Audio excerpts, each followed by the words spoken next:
Hello, everyone, and welcome to All Around the Ball, Episode 2 Planning and Preparing a Session Plan. So, where do you start? When you're planning and preparing a session plan, the first thing to do is ask, where do you begin?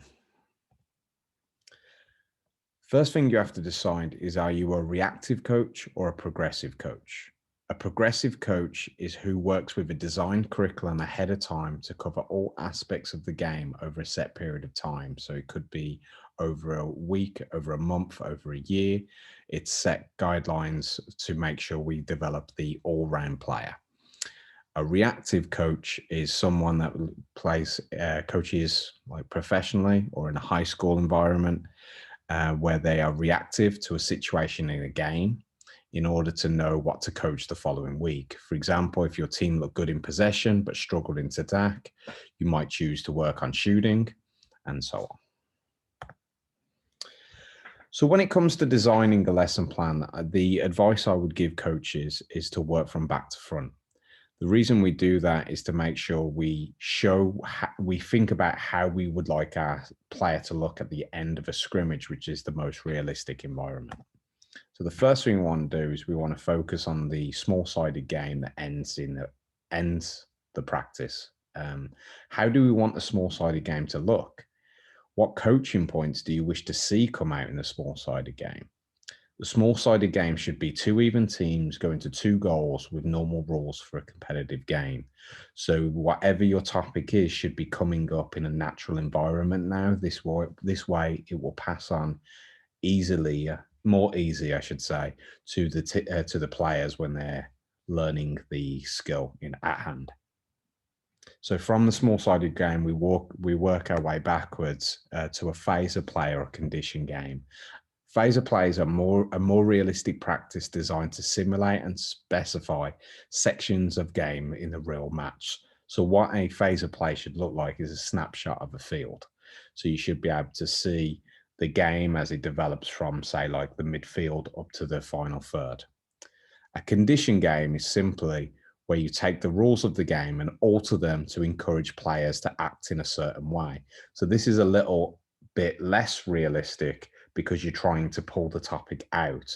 It's not a bad thing to be less realistic. Maybe the children need that extra step before the actual game to focus on the task in hand. So for example, if you're working on crossing and finishing, maybe you don't tell teams that they have to score from a cross, but you encourage them by giving them extra points if they score from a cross. This way, the players are trying to do it in a realistic environment, trying to achieve the goal at hand for the session. So as we've come away from our phase of play and our condition game, we work our way backwards again and we hit the skill development. The skill development should be challenging, but topic should be achievable. So for example, you're doing an activity that will have competition. It will have challenges on it, like extra defenders, extra time limits, points, scores, that sort of thing. So the topic is now being taught in a uneven game. So it's more advantage to the team of the topic. So for example, if you're working on possession, it could be a 4 in the favor of the attackers or 2 down. Or if you're working on defending, maybe it's a 3v1 or something along those lines. And if we work our way backwards again, as we get towards the start of our session, we go into a technical practice. So a technical practice can have pressure. Most of the time it's with no opposition. It's like a passing pattern of play. So the players are starting to understand the topic without being too challenged in the beginning. So you're teaching an ability to gain success. So the technical practice should be topic related and can start either with no opposition or number up advantage. Time limits and point challenges should be utilized as a way to progress the exercise to slowly increase the pressure on each player. So we work our way all the way to the front of our session from back to front, and we do a warm-up. And the warm-up, in my opinion, should always involve a ball, especially with the young age groups. So small-sided games, rondos, and stuff like that. Quote that I love here from Jose Mourinho: "A great pianist does not run around the piano or do push-ups with his fingers. To be great, he plays the piano. Being a footballer is not about running push-ups or physical work generally. The best way to be a great footballer is to play." So one thing that I like to do with my players and my teams is set up an arrival activity. So when players arrive, what do? I think you'll see a lot of times when you do your session, the kids migrate going to one goal, and you've got like 8 kids shooting against one goalkeeper. And not only is this not really beneficial for their development, it also can create problems. For example, they're not being supervised. If 2 or 3 players hit a ball at the same time, keeper could get the ball in the face, and so on. So it's better to have a plan for when the kids are arriving to give them something to do. A few things that I do is I create 1v1 games with my players. We do this great game we call Panna, where we play 1v1, but you also get bonus points for megging your partner as well. The kids seem to like that. And as more players arrive, we start building into bigger games, 2v2, 3v3, 4v4, or with my older teams, I like to do rondos. So start with like a 3v1 and build it up. It could essentially become like a 5v3 by the end of the practice and so on, by the start of the practice, I'd say. So in summary, the way our practice should work, I've now gone the opposite way, and I'm showing you how the session would look from the moment you arrive at the practice going all the way to the end. So we start off with an arrival activity, get the players playing early, control their activity from the moment they step out of the car. This can start with small numbers and build into a rival scrimmage or rondo, as I said. I also feel as well that once kids get the opportunity of saying, oh, well, when we get to practice, we get to play straight away, you also encourage players to get there early. Not only is that good for you because you can plan your session and not have those late arrivals, but also those kids, if they start turning up 15 minutes early, by the end of the month, they've gained an extra session. Do you know what I mean? So it's definitely good for their development. After the arrival activity, we then go into our warm-up. So like I say, we slowly build up into an arrival scrimmage or a rondo. Our technical practice is like an activity that introduces the topic in a low-pressured environment. So it could be with no defenders, no pressure, just kind of understanding the topic before we then start to progress.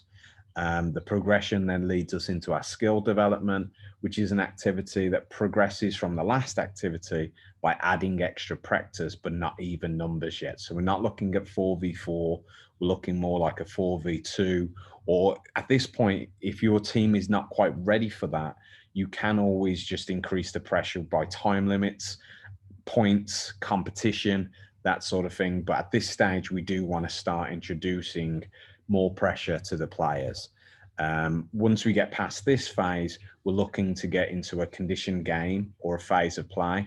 This should start to become even, doesn't have to be, it can be slightly less. So like with a phase of play, it could be like a 6 versus 4 or a 7 versus 4 or something along those lines.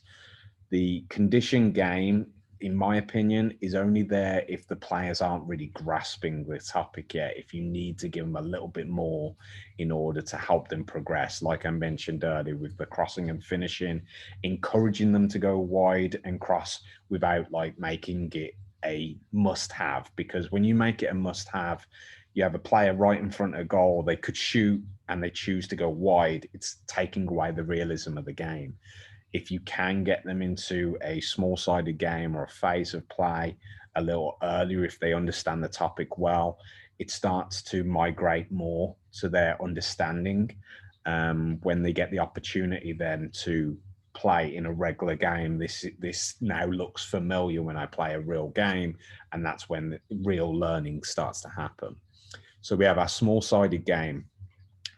Too often, I do want to stress this, too often when I worked with coaches in all over the world, really, but when I work these coaches, they do an hour session and then they kind of like sit back for the last 30 minutes to let the kids play. There's nothing wrong with that, but I personally like those 30 minutes to have 2 or 3, at least one coaching point in that realistic environment where you stop the group, you show the group what they needed to work on throughout the session, and they sort of get this aha moment, as like I call it, where you where they see now the parts of the session in a realistic environment. And as I said before, that's where true learning happens, and it gives them the opportunity then to understand how to bring it out the next time they're on a field, which is obviously what we want to happen. Okay. Then when our session finishes, I like to do feedback. I like to do a little Q&A with my players. I particularly only like Q&As towards the end of my session, where I'm like asking questions, getting an understanding, rather than manufacturing, pulling the answers out of them.